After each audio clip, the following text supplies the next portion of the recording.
Welcome, listeners, to the August edition of Poets Have Something to Say. I have such fun with this show. I get to interview very talented poets from around Wisconsin. Occasionally, we go farther than the borders of Wisconsin.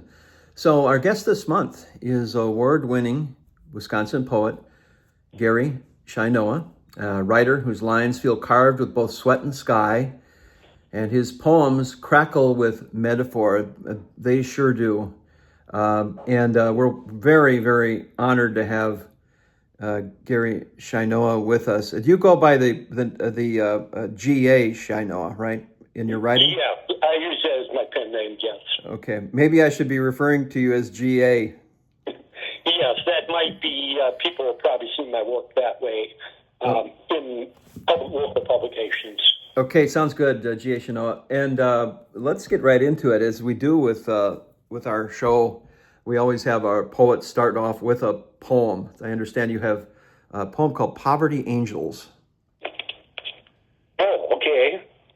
I don't have a copy of that handy. I do have one that just had published in the 2026 Wisconsin Poets Calendar called Waypoint. Okay, well, let's go with that one. That sounds great. Okay. Waypoint. As daylight wanes, we grow closer together. Can you feel the distance narrow between us? Not much more than a stone's throw across the river. Area strait which Gibraltar's our hearts souls apart. Now we're drawn by two lines where they meet, just beyond the next bend. Beautiful. So what were you thinking of, when you wrote that? Of feeling like I was almost visualizing going down a river, and it almost had like that Mississippi setting, like Mark Twain. And I'm thinking how the river narrows at points, and where people draw closer together. And so that's where we're scared to a stone's throw across the river. And then but how eventually they're going to meet somewhere down the river. Mm-hmm. And that'll be the waypoint that they're traveling towards. That's beautiful. And I didn't have a title. I wrote the poem, and I was trying to think of a title, and I drove by and on Forest Avenue in Pond Lake, and I saw there was an insurance agent, a Waypoint, and thought, oh, great title, because it sums up what I'm trying to say here. So you work on a number of levels. I mean, we have the intimacy level, yeah. You have the nature level. How do you work with different? This may seem like a naive question, but how do you work in those different levels of poems? It's almost a subconscious thing, because I'm using. I think what subconscious is the meaning I'm trying to get at, but mostly I'm working at the surface levels consciously with the images, but then I'm seeing, okay, will this fit with how I'm trying to phrase this? So all of the brain's doing all this as I'm writing it, and then I'm thinking for the, Waypoint was a free verse, so you got to listen for the sound. If a line is too long or too short, the syllable count is off. It'll sound wonky, a little wobbly. Right. So I'm usually working on that as I go along. And if a line, and sometimes I'll write a poem, and then it'll seem like, okay, it's okay, but then you go back, and afterwards you have to revise it. Okay, I messed up. It doesn't sound quite as good as it did when I first put it down. Right. The poem has to have rhythm. Even I think most people would think that just a rhyming poem would have to have rhythm, but there certainly has to be. Right. There has to be, and I've been fighting with this too with my own writing. Is even if I'm writing free verse, there has to be this underlying rhythm it really makes it sound better. This is true. I kind of learned this reading Carl Sandburg. Walt Whitman kind of couldn't quite pick up on his rhythm in his Leaves of Grass. Parts of it I could, but Sandburg was very strong on that, and that's where I kind of learned the free verse. And then I started reading some of the modern poets that are mostly free verse, and they're more of narrative poems, which I don't do often. But that's where I picked up how to get that rhythm for that song. Yeah, you just kind of like normal speech patterns. Yeah, that's great that you. By the way, our guest is GA Sheinoha, Wisconsin poet from Campbellsport. You stole my next question. The next question was, what are the great writers that you You'd mentioned Okay, Sandburg and Sandburg Whitman. is one of them I've read. One that is more of a rhyme poet, but I like him, is Langston Hughes. Yes. And also McAndrew. Those are my three top. It used to be Sandburg and Frost and a Czech gentleman named Miroslav Hauer. But so I still like those other poets, but I've kind of stacked them now. Langston Hughes is the first one I like the best, and then McAndrew, and finally Carl Sandburg, because I'm now coming back more to rhyme poetry. So the first two are more in that style. Yeah, Langston Hughes. There's a couple that I like. I think there's one titled "Hope." Is that something like that? Where it's like a 4-line poem, but it's just a gorgeous poem. I'll try to find that a little bit later in the show, but that's a beautiful poem. Okay, yeah, Langston Hughes, the one I use most often I quote, is a poem called, let me think of it, a motto. It's called Motto, M-O-T-T-O. Okay. It says somehow, I dig all jive, that's why I'm alive. My motto as I live and learn is dig and be dug in return. And I use that to stress when I'm writing even a prose piece, to stress the themes of relativity, that everybody's entitled to their opinion, and for that opinion being respected, whether they agree with it or not. So. Oh yeah, just great stuff. That makes me want to go through Langston Hughes. Yes. So I think a person, if they do read, like you mentioned, Carl Sandburg, to get a sense of rhythm, I think you said, and yes, and maybe we can pick up like one great thing from, if we can pick even just one great thing from each writer, we're in. Yeah, fantastic. Sandburg, I think probably the best thing he did was his long poem, Chicago. It tells something about hog butcher, wheat stacker to the world. Probably can't remember more lines than that right off. Oh, that's pretty good. Yeah. City of Big Shoulders. So a lot of the names that have been attributed to Chicago, Sandburg might have eliminated some of those. But he also came out with words that people now wouldn't recognize. For example, the word Zog, P-H-I-Z-Z-O-G, which is supposed to represent your face. So you're kind of being inventive. That's what some of us poets do. We invent words. Yeah, I've done it a couple times too. But I think I probably unintentionally did that. Maybe I thought it was a word, but it wasn't.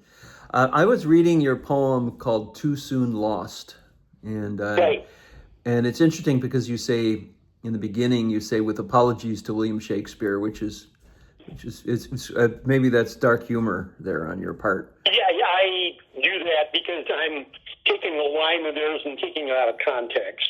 And then for the purpose of my poem, I did this with Dylan Thomas and I forget who else. But so I usually do my apologies too. Yeah. I did a poem that's for my new collection, and I take words from an Elton John song. Yes, I've done that too, from singers, and I'll work a line in. Mostly that happens in my prose. Although I do quote Sandburg in the poem where he says about God is no gentleman, and that how he's he doesn't mind rolling up his sleeves and getting his hands dirty working with this universe and other universes we may have no idea about.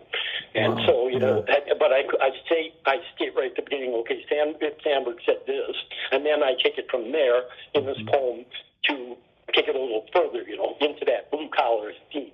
But absolutely. Do you mind if I read it's a short poem, the poem that we were mentioning, Too Soon Lost. Too soon lost, with apologies to William Shakespeare. To dream, perhaps to sleep, though we often tumble deep into those slumbers, where sense lumbers just a single step behind, and when we wake, memory forsakes what just passed through our mind. Very well done. Oh my gosh, that was powerful. Tell me what it means. You have the meter just right. You read it just right. Thank you. What does it mean? What does that poem mean? I was thinking about how when we're sleeping, and they say if you wake up right away, right after the dream, you will remember it. But most of the time you don't, so you forget. And the apologies to William Shakespeare was because I reversed his line. This is from Hamlet's soliloquy. And he says, to sleep perchance to dream. And I just thought, well, what if you turn those phrases around? And then that fit the theme I was working with of losing your dreams because you couldn't wake up right away after it. The memory forsakes that idea, you know. Oh my gosh, yeah, that's beautiful. And then often in dreams, how many times have we had that experience where we wake up and it was a great dream, it was like a perfect dream, and you could remember just maybe a sliver of it. Yeah, little tidbits of it, yeah. Yeah, but you still have the feeling of that, the feeling that the dream gave you is still present. That's what pure poetry can explore, I think. Yes, that's what I'm trying to, because I find I write onto common themes, so I'm trying to always find a different theme so I'm not pounding on the same thing, and this is one of them that, I haven't explored a lot about dreams. I think Langston Hughes said something about a dream is a drum, and he had some other one too. Mm-hmm. And he was referring to, so he was pondering them too. So I've seen it in other poets' work too. Along the dreaming thing, there's one other poem that I found fascinating that you wrote that was sort of the theme of dreams, and maybe you can help me with the meaning part here. Do you mind if I read Poverty Angels? No, not at all. Okay, so again, a very short, succinct, power-packed with meaning. Poverty Angels, we have broken our halos, shattered them all beneath the tubric weight of these dreams. Seraphim we're not, we cannot flutter above the Sistine Chapel, add to or subtract our feathery light from the dark clutter of future ages. So how would somebody begin to unpack that poem? Okay, this is talking about how we kind of cancel some of our dreams because we have these dreams and some of them are just very shallow. They're not going to go anywhere, and they're going to add to the clutter in our mind in the future. So that's the dark clutter of the future ages. Right, and how do we organize that clutter? Yeah, it's kind of like how some of our dreams are going to fail. Right. And that's what it's getting at. And so then you got the angel imagery, so then that's where the poverty fits in. There's going to be a poverty of certain dreams that they will not come to fruition. Oh, yeah, it's a beautiful analogy to think of, that dreams, as we were stating, some dreams will live to give us goals, and some dreams may never live to match our life. Here it might not stick. I use a funny expression. People always laughed about that. It's like throwing manure at a barn wall, and some of it, sooner or later, something's bound to stick. That's kind of a crude analogy, but it's the idea. Okay, it's the same thing with the writing. You write, some of these will hit like Poverty Angels or Too Soon Gone, but others will just, the idea is lost. It doesn't, no matter how well you word it and revise it and come back to it, you just can't seem to get at what you were trying to say there. Mm-hmm. It eludes you. Yeah, our guest is GA Sheinoha, Fond du Lac County poet. This is Poets Have Something to Say. By the way, if you have ideas on poets that could be on our show, feel free to put the message down on the YouTube, on the comments. Feel free to subscribe as well.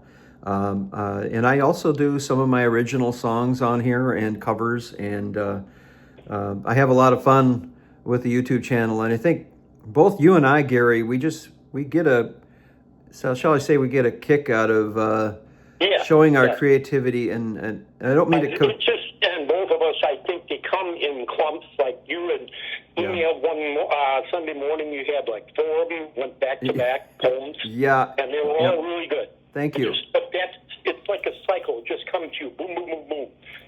It does. But for me now, it's been like a poem a day, not every day, but wow. And of all places, I write these. I'll be sitting in a watering hole in a bar, and people are saying, "Who comes to a bar to write?" Well, I do, because I live alone, and writing is a very lonely thing to do anyway. Yes. And so I get out just to hear people around me. It helps me do 2 things. It helps me focus, and it keeps me connected to reality, because I don't know about you, but a lot of us writers live in our head. Yeah. A huge portion of the time. Yes. And so, you have to be able to distinguish, okay, what's reality and what's not. Right, and I want to get to that. Hang on to that thought. I want to get onto the settings because that's Yeah, I don't want to get ahead of ourselves here. that's a super important topic. Yeah. And what settings and what motivates writers. Right. I wanted to just step back, and was there a point where, and I ask a lot of my people this, that was there a point where you said to yourself, yeah, I'm a real poet now? Was there a time? Yeah, I started out with them. They were supposed to be like finger exercises between short stories. I was focusing on short stories. My early stories were not very good because I would plot them by the book. Okay, you got to have a thing here, a climb in, and building toward the climax. But the poems, the first couple of hundred were rhymed, and they were kind of sing-songish. Mm-hmm. First 200 or 300, I probably would fail to to claim them. But then that's when I started writing free verse because I'm not getting the hang of the rhythm of the rhyme stuff, and I did a lot of free verse. And all of a sudden, when I came back to the rhyme stuff, it seemed like it was so much better. My ability to get internal rhymes and everything was just. I learned about all the tricks. I was doing things for years that I never knew. And then once I knew them, I thought, okay, well, now you're a poet. You've been doing this without even thinking about it. Mm-hmm. Things like enjambment, where the line runs on to the next line, and alliteration, you've been doing that, all this stuff. And then now I'm writing them. I'm trying not to get into it too much, but I think too much about, okay, you're doing alliteration here, but, I don't want to think about what I'm doing. I just want to do it. Right. Yeah. Right. I think that's the best flow that a writer can get to. Is it's like Nike, just do it. Right. Yeah. If you think, well, I've got to strategically put 5 syllables here, and I've got to have if this. you're thinking too much, you're going to mess it up. That complicates don't complicate the process. The process is simple. The only thing is you just stay focused, and when you're writing, you know if you notice that, but there's nothing else. You're tuned to that, and this is probably some of the best quiet moments of peace and quiet because my brain is focused only on the writing. There's nothing else, no other worries or distractions. That's all put aside.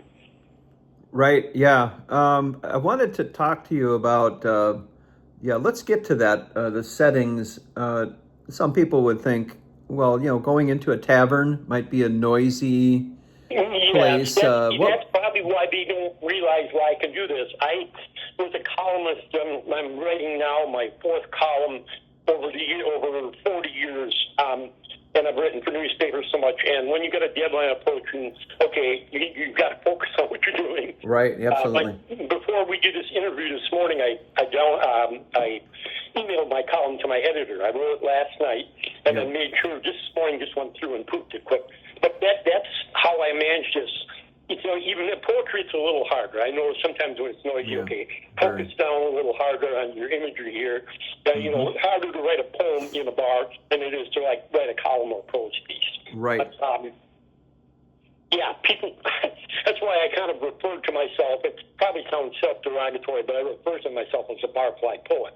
I don't drink. I just have soda, but I sit there and then plug in my cell phone and I write on the phone, and and I am struck. What brings a lot of these poems to the surface, I'm struck by. I'm very stimulated by external stimuli. I'll hear a line on TV. Okay, here's the first line of the poem. Yeah. For example, one poem I wrote, and it was there was a Miller Lite beer commercial on. Great stories or legends begin with a great story. Okay, boom, there's my first line of the poem, And then all of a sudden after that, the other lines just start flowing. Another one was from a Hall's Hot Drop commercial. Breathe through it. And boom, I think that was the first line of a poem, So I'm using these slogans, which is probably violating their trademark, but probably not. But if it's just the first line, in a different context. Right. Yeah, and then you sort of tune into the populist nature of it, and then you go your own way, kind of. I will use the pop culture, but then I'll, like you say, go my own way. Okay, because I've got to spin this in a different angle, because then a lot of times I'm not thinking of it in the same context that I heard that line. I just hear that line as, okay, well, that's a thought how I can spin this to a different way. And by the time I've got that first line, the next line is coming, and then they just keep coming. I've had poems where I had to stop and come back to them. One of my creative writing teachers, Peter Martin, said, he didn't think that you could do that. I haven't done it successfully a lot. Usually the poem has to be created all in one sitting. Mm-hmm. Mm-hmm. Yeah. We're in the waning moments here of Poets Have Something to Say. The show goes fast. GA Sheinoha is with us on our August 1st edition of the show. It is hard to believe that we've been doing this show almost 3 years now. And I'm also, another thing I'm very proud of, maybe even more proud about, is our Wordsmiths Writers Club, which you are, GA, you're a very big part of that club. Tell me a bit about what benefits do you get out of the Wordsmiths? Wordsmiths, I think it's great. There is a very cooperative atmosphere there. Mm-hmm. And it's very constructive criticism that comes. And it usually points out like weak points in our writing. No matter how well we do at it, we're going to hit weak spots, and that helps to point those out. And we do that more in Wordsmiths than we do in the Phonic Area Writers. There we just read, and sometimes there'll be comments. But yeah, the Wordsmiths, that's probably one of the main benefits I get from it is, okay, it's going to get some feedback on this.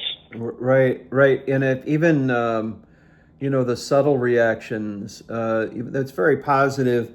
I'll bring my best stuff to the meeting, and then I really think the quality of writers, and we've all improved, right. But we have people like Larry Simmons and, right. and Kellen is a gifted person.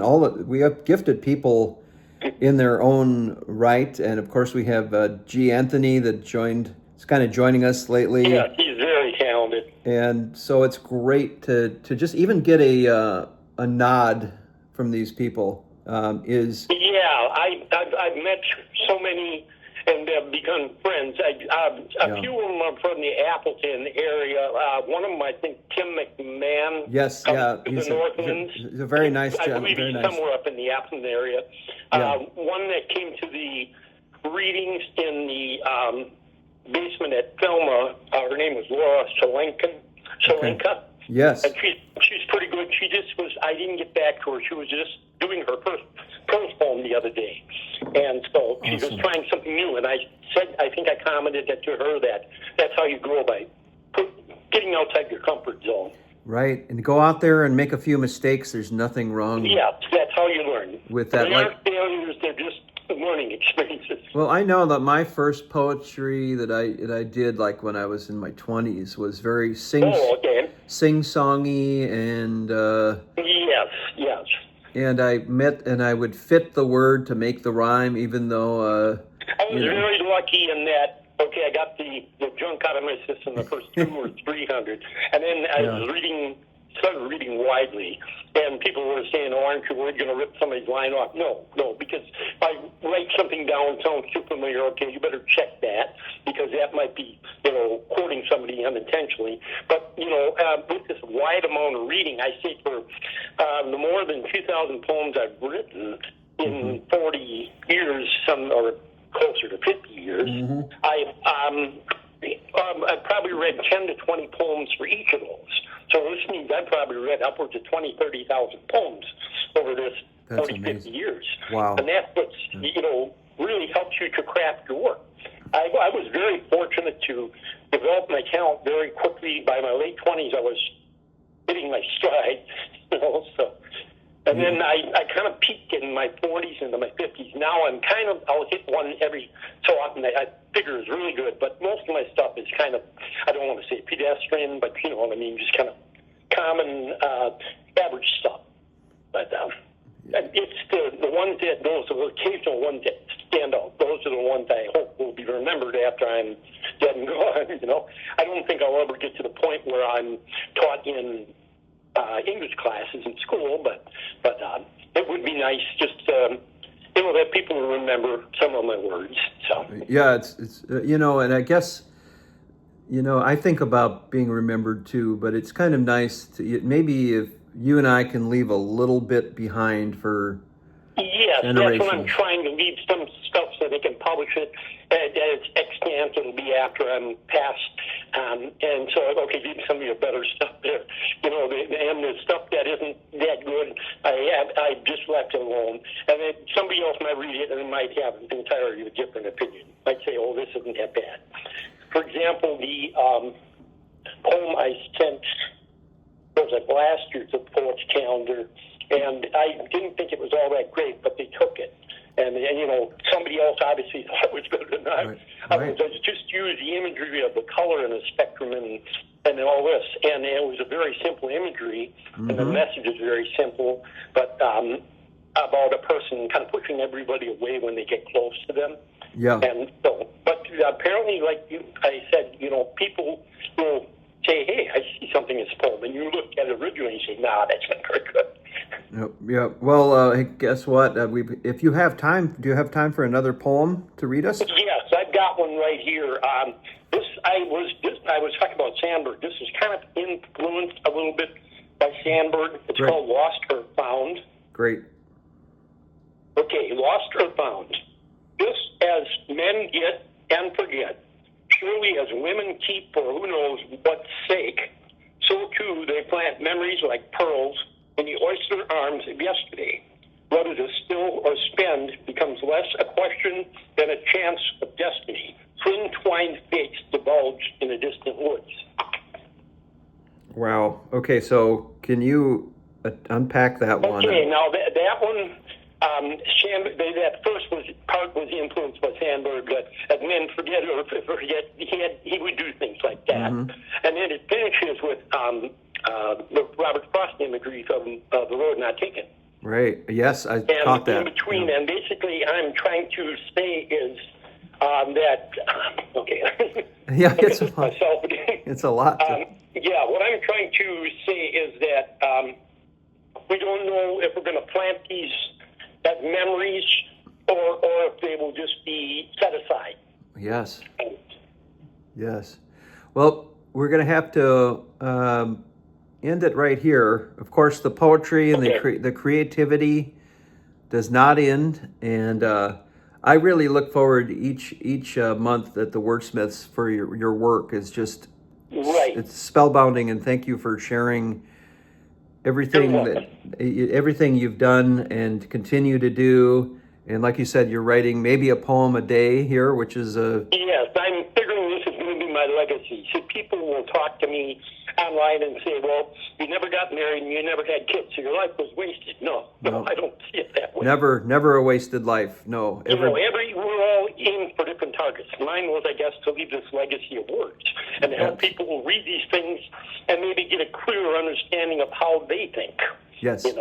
A very strong purpose, and we value very much you being in our Wordsmiths and everything you've done for poetry in our area. And thanks again, GA Sheinoha, for joining us on Poets Have Something to Say, August edition. And we'll see you at the next Wordsmiths meeting. Well, yes, you will. Okay. Thanks again, GA Sheinoha, and I hope you have a wonderful day, okay? You too. Yeah, thanks so much. Okay, there he goes. GA Sheinoha.